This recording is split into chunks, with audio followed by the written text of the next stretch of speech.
Howdy folks, Vector Potential here. Just making a short video for Lockpicking Hippies Minton Made Lock Sport Lockjaw Rocks Y'all giveaway. And Lockpicking Hippie wants us to talk about our first experience gutting a lock, what that lock was, and difficulties we encountered. So, I still have the first lock I gutted. There it is. You aren't doing anything right unless you have a bag of shame.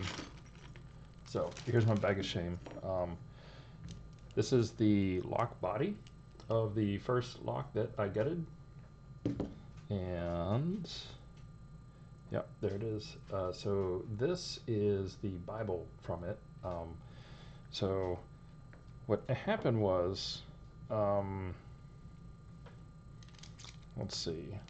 So I knew that I needed to gut a lock for my green belt, so I figured I had three of these Avis 7240s. And I figured like, all right, well, I'll figure out how to take apart one of these, and get a little bit of practice in, because then if I happen to get one of them picked on video, then I'll know what to do, right? So I don't remember the exact sequence of events that had happened, but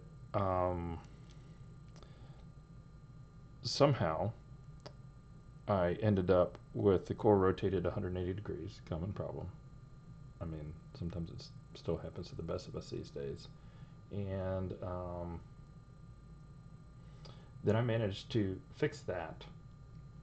You can, so I had this out, and somehow I had, so you see right there, you can drop the key pins out. So I rotated the core 180 degrees. Key pins fall out, driver pins going through the bottom, and just a giant WTF, right? So what I ended up doing was sticking the key in. I don't even think this is the right key for this one, but we have no pins in here, so it doesn't matter. So I decided what I was going to do is stick the key in, right? And I'd just reach a pick down through these holes and just push the driver pins down and stick the key in, and then I could fix it, right? Okay, great. So then I did that, and then I'm like, all right, cool. So now I can work on taking this apart. Are you tracking now? Do you see what I did there? So I put the key in, right? Put the key in to drive the driver pins back down in the Bible, and then I rotated it so that way I could stick my follower in, which happened to be a 3/8 inch punch, because I didn't have any fancy drivers or anything like that, or followers. So I was using a 3/8 inch punch, which actually fits really well for here. But I had rotated my key down just like this, and now I had the reverse problem, the most terrible problem. So now I had no key pins. I had just fixed my driver's upside down problem, and I had rotated the key around, and now my drivers and springs were down in the key pin chambers.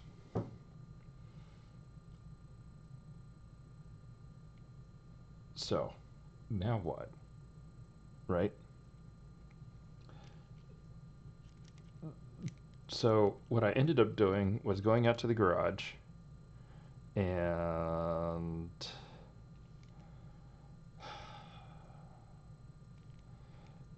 I managed to, so I was working on wiggling the key out, and it was stuck on the last little, no, I forget the exact sequence of a bit of events, but it involved a hammer, a punch, a vise, and then a couple of broken springs and a broken key. But hey, I had the lock in pieces. So now I had a completely disintegrated lock with, over the course of a couple of days, I managed to find the rest of my driver pins on the floor of the garage, and everything was okay. So I had all the pieces, and what I was able to do with that was then I was able to work through picking my two other 7240s, recorded the video, got the green belt, but I decided I wanted to pick all 3 biddings, so I had all the pieces for the other biddings, so I was able to successfully take apart another lock, stick the pieces from this one into that one, pick that one, then take it apart. So then I had a bunch of pieces that I had essentially like hammered on and otherwise done terrible things to, so ended up using a lot of those pieces for a challenge lock. So this one, you can see I ended up drilling some extra holes into to see if I could get some extra driver slots in there, so that way after someone picked the lock, it would rotate and then some more driver pins would fall down and then they'd have to pick the lock a second time. At least that was the thoughts, but I forgot to deburr things. There's currently a driver pin stuck in that. You can see that right there. Yeah, he's stuck in there, so that went by the wayside. The plug, they got mangled with the hammer. I ended up filing a couple pieces on it to smooth its operation. It's currently in a challenge lock now, so managed to salvage that. But yeah, I made all the mistakes, guys. It happens to the best of us. So yeah, I picked the lock, and now I know better. See, now when I go to gut a lock that I just picked, so I'll leave the plug rotated, and to help me remember, what I'll do is then I'll take my key, stick the tip of the key in, just rotate back, key pins up like this, because I can see the bitting here on the keys. That's the way it's supposed to go. Then stick the key in, unlock the lock again, and then take it apart using the key. The mistake I had made was I took it apart with the plug rotated, and then through some manipulation we got upside down with it, and that's when all hell broke loose. So yeah, now I just tell myself every time after I pick a lock, stick the key in, rotate it back, let those drivers drop, and make sure it still works.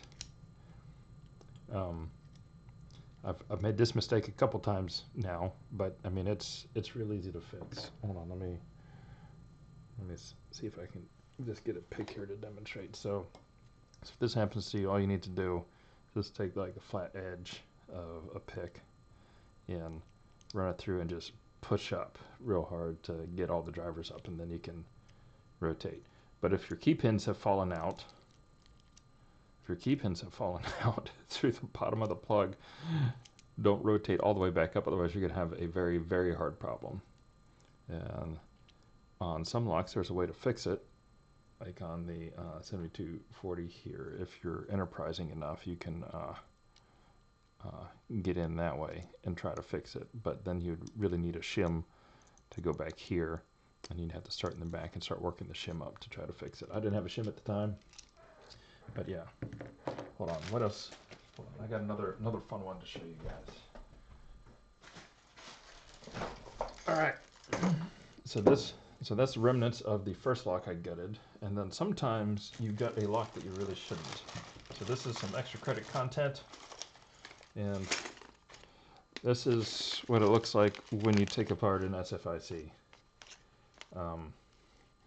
Yeah, unless you have special tools to put them back together, don't take them apart. So this was more of a curiosity killed the cat thing. I knew I was probably going to be unsuccessful putting it back together, but I still wanted to try and see if I could, and the answer is I couldn't. But hey, I learned a lot. I just sacrificed like $25 worth of lock to find out. So yeah, this is yet another bag of shame. So you can see all my SFIC pieces in there. There's the keys. Here's the Bible. Here's the control sleeve. And here's the plug. So I have 2 locks in bags of shame. So don't be dissuaded if this happens to you. It can get a little disheartening, especially if like that happens to be like the only green belt lock you have. The recommendation I have to folks looking to get their green belt is just troll eBay and take a look at getting like a lot, as in more than one, not a lot as in like 20 or 30, but a lot of the lock that you want to pick for Greenbelt. So like a lot of 1100s or a lot of 7240s. Because you get more than one. Because this is going to happen to you. Guarantee it. If it doesn't, great. But like these I got for, I think they were like $6 each plus shipping. So I got like 3 of them for like 21 bucks. And that was great because yeah, I destroyed one, but I didn't feel terrible because I still had 2 more, and I learned what not to do with this guy. And yeah, so that's my adventures in gutting locks. And yeah, don't be afraid to give it a try. And like I said, about the best recommendation I can give you is when you're looking to tackle that green belt, go on eBay or your favorite auction site or whatnot and look for a collection of locks to buy at once. So don't go out and buy a bunch of brand new 7240s unless you're just like rolling in dough. I know I'm not. I don't get paid enough. But you can certainly find some good deals on there. Just be patient. Having more than one of a type of lock also gives you materials to cannibalize from in case like you break some springs or something. Because as long as you keep all your key pins and driver pins, once you learn how to take the lock apart, you can put it back together with different biddings that you have keys for. So yeah, thank you Lockpicking Hippie, thank you Mitten Maid, and thank you all for watching this little video.